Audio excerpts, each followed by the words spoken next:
Welcome to another the eBiology Teacher Podcast. I'm Mr. Jock, and today we're talking about population dynamics in ecology. Now, let me explain something first. The word dynamic really means change. Okay, so when we talk about population dynamics, we're talking about how populations change in size. Particularly. Now, if we're talking about how populations change genetically, we'd be talking about evolution. But we want to stick to ecology right now. There are a couple of new terms we're going to introduce, and if you remember earlier in class, we talked about how ecology sort of has a vocabulary all of its own. So what we want to do is make sure that we understand the new vocabulary words that we need to understand in order to focus on this unit. So there are some new ones that we'll talk about in this quick podcast that will help you in understanding some of the major concepts of ecology. So let's go ahead and get started. First, we're going to go over some of those words like population density, birth rate, carrying capacity, and so forth. We're going to talk about the different types of factors that affect population dynamics. We're going to look at how populations can be graphed in order to sort of get data out of them so that we can understand. And then we're going to use those graphs and that data to sort of predict changes, okay? So we start with the idea of population density.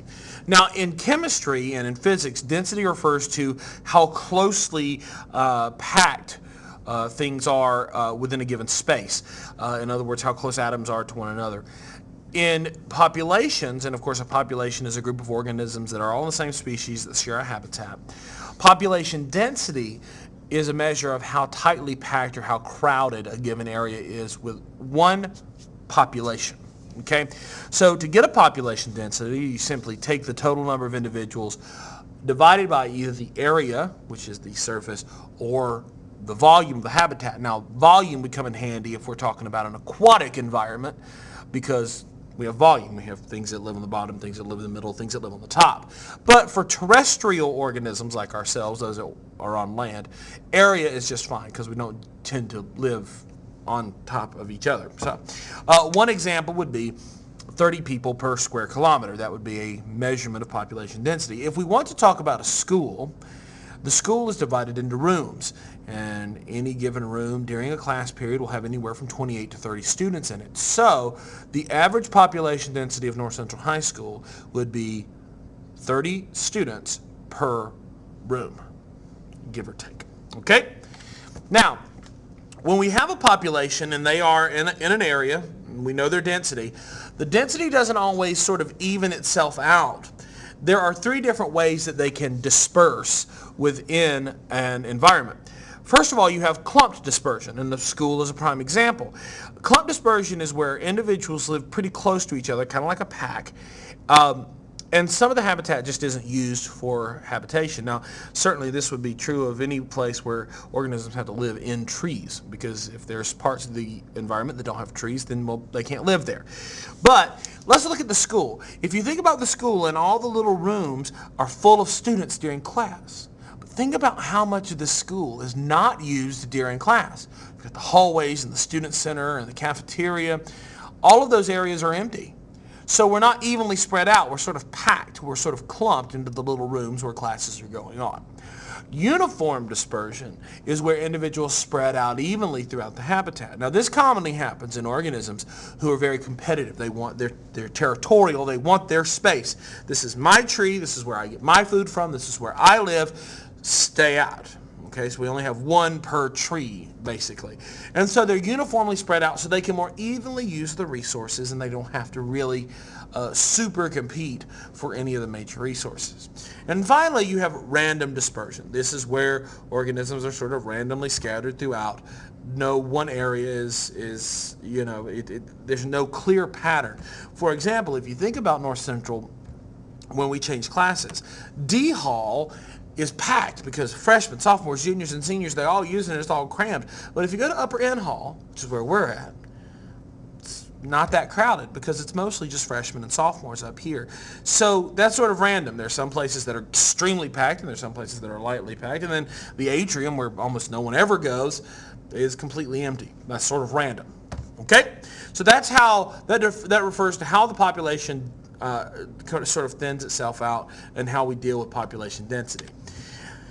When we talk about dynamics, and we're particularly talking about change, obviously, because that's the definition of the word dynamics, We're talking about the way that the population can either increase or decrease, and there are three things that we need to understand. First of all, birth rate. Birth rate is the rate at which new organisms are produced, the rate at which new births occur. And then you have the death or mortality rate, and of course that's the weight. The death rate or the mortality rate is the rate at which individuals die. The other term is, well, first you've got the rate at which we have new ones, the rate at which the old ones die, and then we have to consider how long they're here. Life expectancy is the amount of time that the average individual is expected to live. Okay? Now, the word rate, by the way, is any measurement over a change in time. So to calculate a rate, you simply take the change and divide it by time. So if you're talking about your rate of speed, you're talking about 55 miles per hour. What that means is in 1 hour, you can go 55 miles. So if we talk about a birth rate, we say 10 per day. That means that there are 10 new births each day. Okay? So what? Why do we care? Why is it important to study birth rates and death rates and life expectancies? Well, all of these things are determined by environmental factors. So a sudden increase or decrease in one of these indicates a change in the environment. Something has shifted. So an increase in the death rate may mean that we've decreased our amount of food, or we've increased predators, or some pollution has taken over, any number of things. If we have an increase in the birth rate, it means that perhaps there's been a decrease in predators, or there's been an abundance of food. Now, if you recall, about 7 or 8 years ago, Indianapolis had a problem. Deer were everywhere. Everywhere. I mean, they were in the city streets or walking down 86th Street. Cars were hitting deer on 465, which is a major interstate inside the metro area. Why in the world would deer be there? I mean, normally this is a rural problem out in the countryside. Well, if you look 2 years previous, Indianapolis underwent a great explosion of growth. We built tons of new neighborhoods and new homes for people to live, and it was great for the economy. But when we bulldoze a wooded area, a couple of things happen. Number one, we lose that habitat for the deer. So the deer run away. Not a lot of people are afraid of deer, so it wasn't that big of a deal. The deer just run to somewhere else. But when we would run into a bear, the bear would have to be put down, because nobody wants a big black bear rummaging through your trash cans and eating your pet dog. So the bears were shot.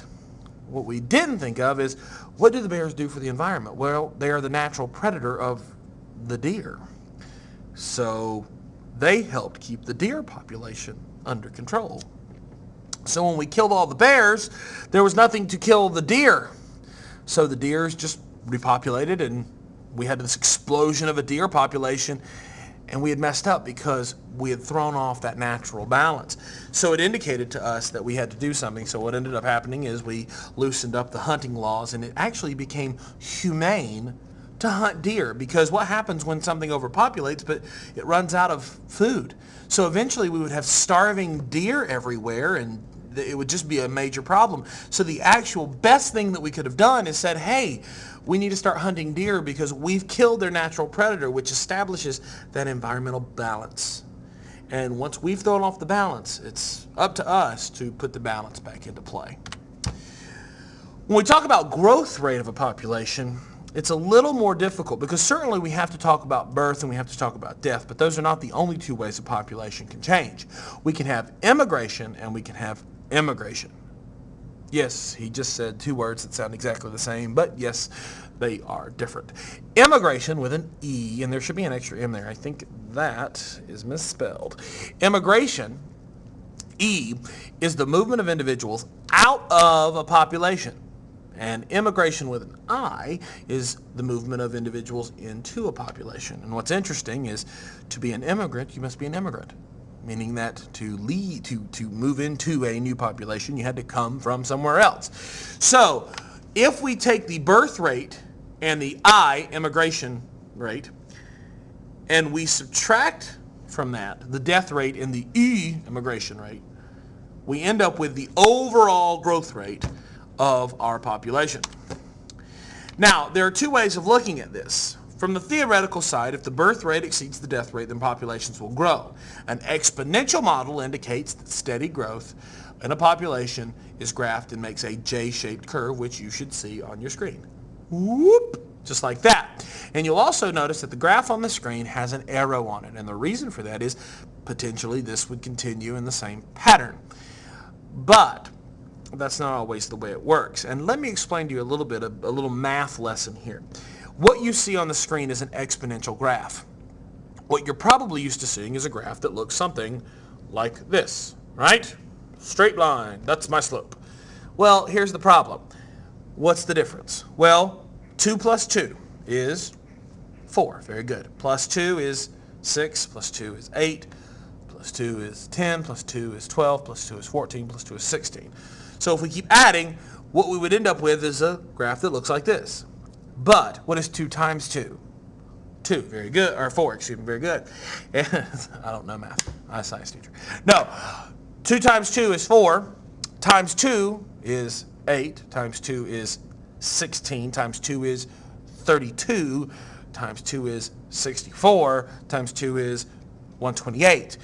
The difference is a linear graph, 2 plus 2 plus 2 plus 2 plus 2, looks like this. But an exponential graph, 2 times 2 times 2 times 2 times 2, looks like that. And that's the difference. Because if an offspring, let's say we have a litter of puppies and there are 6 of them. Well, each one of those puppies goes off and has a litter of 6. That's 6 times 6. And each one of those has 6. That's 6 times 6 times 6. So growth tends to happen in an exponential fashion. But the problem is, it's got to stop. Somewhere we're going to run out of something. There's going to be a wall that we run into. And there are environmental factors that literally limit the population growth. So if we study population and all of those factors that control the growth of a population, like the number of bears compared to the number of deer, we end up with what's called a logistic model. And this makes an S-shaped curve. And the reason for that is, once we get up here to the top, something makes us stop growing. There are limiting factors involved. So you'll notice that on the S curve on the screen, we do have that general J shape. But instead of continually going up ad infinitum, it will go up and sort of level off. Okay? And it's that leveling point that we're really interested in. What makes it stop growing? And that leveling point is called the carrying capacity. The limiting factors that put a cap on growth are called density dependent or density independent factors, and they create a carrying capacity, which is the number of individuals that an environment can sustain over an extended period of time. The carrying capacity is the point on the graph where we take that second curve. Now, generally what will happen on a carrying capacity is we will exceed the carrying capacity. What happens when we exceed the carrying capacity is that we run out of resources and we start to die. So our death rate increases, so we end up dropping below the carrying capacity. Well, once we're below the carrying capacity, things seem okay. We can reproduce. So we go just above it and we die back down. So what happens is, instead of it being just a straight line, it tends to go a little above and a little below, a little above and a little below, a little above and a little below. It just kind of cycles off and on like that. And that's what's called the carrying capacity. But what causes that to occur, like I said earlier, are density independent factors and density dependent factors. Density independent factors are those factors that don't care whether there's 5,000 or 50 individuals. They're going to affect everybody the same, like weather, flood, and fire. For example, New Orleans has hundreds of thousands of people that live there, and a city in Mississippi called Pass Christian has less than 1,000 people that live there. But when Hurricane Katrina came by, everybody experienced the same thing. Hurricane Katrina didn't care whether there were 500,000 people or 5 people in a town. It's coming, and everybody is affected the same way, no matter how many people are there in the first place. That's density independent factors. Density dependent factors are those factors that are determined by the size of the population, like if we run out of food or water or shelter or the number of predators. Let me give you another example of density dependent factors. Let's say I take you and I and we lock ourselves in a room for 5 days with 10 hamburgers. Should be fine, right? 2 hamburgers per day for 5 days. We're good to go. I think we're fine. But let's say we take the whole class, all 30 of us, 10 hamburgers, 5 days locked in a room. Now the number of hamburgers is a bit of a problem, because we don't have enough to feed everybody for that long of a period of time. So it was the size of the population that made the hamburgers a problem. In one situation where we had low population, not a big deal. But when we have a second situation where we have a high population, it's a pretty big deal. So what? Well, density-independent factors have an equal effect. A fire will destroy trees and animals alike, and it's not affected by the number of organisms that are destroyed. Doesn't matter. But density-dependent factors are controlled by the population itself. The bigger the population gets, the less room there is to live, the less food there is for everyone else, and pretty much the worse it becomes. And what we can do is we can use graphs to show how populations are interdependent on one another, because the population of, say, a prey and a population of a predator are together. They're intimately related. For example, and this is, I'll tell you what, let's go to the final objectives, and we'll go over why that's an issue. First of all, what do the following terms mean? Well, population density means how many organisms are in a given area. Birth rate is the rate at which new organisms are born. Death rate or mortality rate is the rate at which organisms die. And carrying capacity is the number of individuals that a environment can sustain for a long period of time. The difference between density-dependent and density-independent environmental factors is that density-dependent factors are determined by the population, whereas density-independent factors, they don't care. They're coming whether you want them to or not, and it doesn't matter whether there are 5 of you or 5 million of you. If we look at a graph, and it makes that J shape, we know that we're dealing with an exponential growth. If we look at a graph and we know it's making that straight line, we're dealing with linear growth. But if we look at a graph and it makes a J shape but levels off, we know that that leveling off point is caused by some sort of factor that's stopping the growth and saying, okay, you can maintain that number, but you have to stop. And if we see that little line where it levels off, that's the carrying capacity. And finally, predict changes in the environment based on population changes. Well, let's look at this example. Let's say that there are a whole bunch of bunnies and not a whole bunch of foxes to eat the bunnies. Well, the bunnies are going to reproduce and there'll be a lot of bunnies. But sooner or later, the foxes are going to realize, wow, there's a lot of food there. I'm going to go there. So the population of bunnies went up because there were no foxes. But then the population of foxes went up because there were a lot of bunnies. So the population of foxes goes up. So bunnies go up, then the foxes go up. But what's going to happen to the bunny population? It's going to go down. Well, what happens when the foxes run out of food? They're going to go down, right? So the population of foxes go down. What's going to happen to the population of the bunnies? When the foxes go down, they can now go back up. So we have this sort of lazy curve where one goes up and the other one goes up, and this one goes down and this one goes down, up and down, and so forth. So if I were to see that on a graph, I'd be able to tell, well, wait a minute, that must be a predator-prey graph, because as one goes up, the other goes up, and as the other goes down, the other goes down, and so forth. Okay, now we will do activities in class that will sort of reinforce this. I hope this podcast on population density has helped. If not, feel free to ask questions, email me or call me or whatever. You've got the information on the website. And until next time, when we talk about species interactions, I will see you later.